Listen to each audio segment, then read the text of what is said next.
అందరికీ నమస్తే అండి. మనకు సినిమా అనేది ఒక పెద్ద మాస్ మీడియా.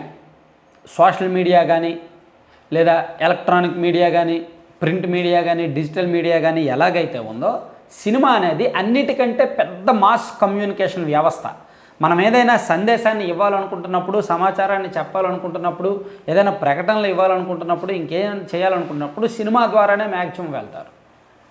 సందేశాలు సినిమా ద్వారా ఇస్తేనే సుదీర్ఘకాలం మెదళ్లను శాసిస్తుందన్నమాట.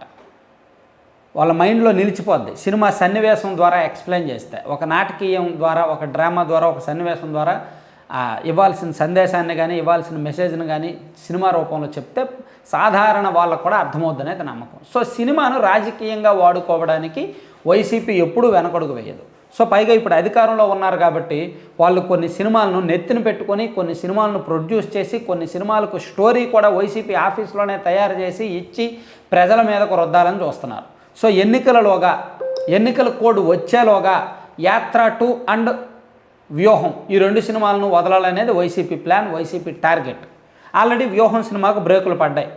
సెన్సార్ సర్టిఫికేటు ఇచ్చిన తర్వాత నారా లోకేష్ గారు హైకోర్టుకు వెళ్ళడం, సో కొన్ని అభ్యంతరాలు వ్యక్తం చేయడం, హైకోర్టు కూడా దాన్ని స్వీకరించి సెన్సార్ బోర్డు వారికి మళ్ళీ పునఃపరిశీలించాలని చెప్పడం. సో ఇవన్నీ జరిగిపోయాయి. ఒకవేళ సెన్సార్ బోర్డు మళ్ళీ పరిశీలించి అభ్యంతరాలన్నీ సీరియస్గా తీసుకుంటే రిలీజ్కి ఒప్పుకోదు. లేదు, ఒకవేళ సెన్సార్ బోర్డు క్లియరెన్స్ ఇచ్చేసిన రిలీజ్కి ఒప్పుకున్న కోర్టు ఒప్పుకోదు. పోనీ court plus censor board plus అందరూ సినిమా రిలీజ్ చేయడానికి ఒప్పుకున్న చివరికి ఎన్నికల కమిషన్ ఒప్పుకునే అవకాశం ఉండదు. ఎందుకంటే ఎన్నికల కోడ్ వచ్చేసిన తర్వాత ఇటువంటి రాజకీయ ప్రేరేపిత సినిమాలు రాకూడదు. సో ఎన్నికలలోగా వ్యూహం అనే సినిమా రాదు, రిలీజ్ అవ్వదు, అయ్యే అవకాశం లేదు. ఇక మరో సినిమా యాత్ర 2. యాత్ర 1 రాజశేఖర రెడ్డి గారి పాదయాత్ర మీద తీసిన సినిమా భారీ సక్సెస్ అయింది. వైసీపీ వాళ్ళు బాగా ఆదరించారు, ప్లస్ ఇతర వర్గాలు కూడా చూశారు. ఎందుకంటే దాని ప్రొడక్షన్ వాల్యూస్, దాని స్టోరీ కావచ్చు, రాజశేఖర రెడ్డి గారి మాటలు కావచ్చు, అదంతా కూడా ఆకట్టుకున్నాయి, రియాలిటీకి దగ్గరగా ఉన్నాయి. మరి అతిశయోక్తులు, పార్టీల భజనలు లేవు కాబట్టి చూశారు. కానీ యాత్ర 2లో అతిశయోక్తులు ఎక్కువ ఉన్నాయి.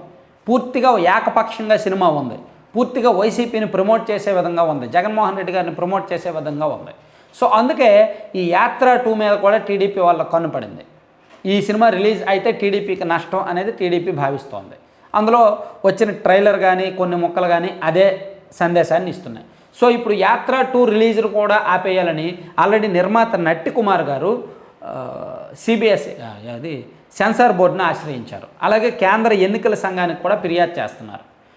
సో కేంద్ర ఎన్నికల సంఘం కనుక సీరియస్గా తీసుకుంటే, ఎన్నికల కోడ్ వచ్చిన తర్వాత ఇటువంటి సినిమాలు రిలీజ్ చేయడానికి లేదు అని సీరియస్గా తీసుకుంటే మాత్రం 2 సినిమాల రిలీజులు ఆగిపోతాయి.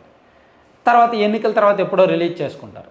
అయితే ఇక్కడ వచ్చిన నష్టం ఏంటంటే, సాధారణంగా ఇటువంటి సినిమాలు ఎన్నికలకు ముందే రిలీజ్ చేయాలని పార్టీలు భావిస్తుంటాయి. ఎందుకంటే ఎన్నికల్లో ప్రజల మైండ్, ప్రజల ఆలోచనలు దీని ద్వారా డైవర్ట్ చేయొచ్చు, మనకు అనుకూలంగా ఓట్ బ్యాంక్ పెంచుకోవచ్చు అనేది పార్టీల అభిప్రాయం. కానీ ఎన్నికలు అయిపోయిన తర్వాత ఇటువంటి సినిమాలు 100 వచ్చినా యూజ్ ఉండదు.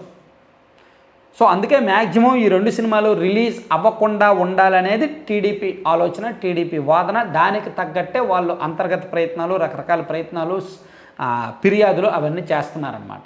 సో నాకు తెలిసినంత వరకు ఈ 2 సినిమాలు కూడా ఎన్నికల్లోగా రిలీజ్ అయ్యే అవకాశం అయితే ఉండదు.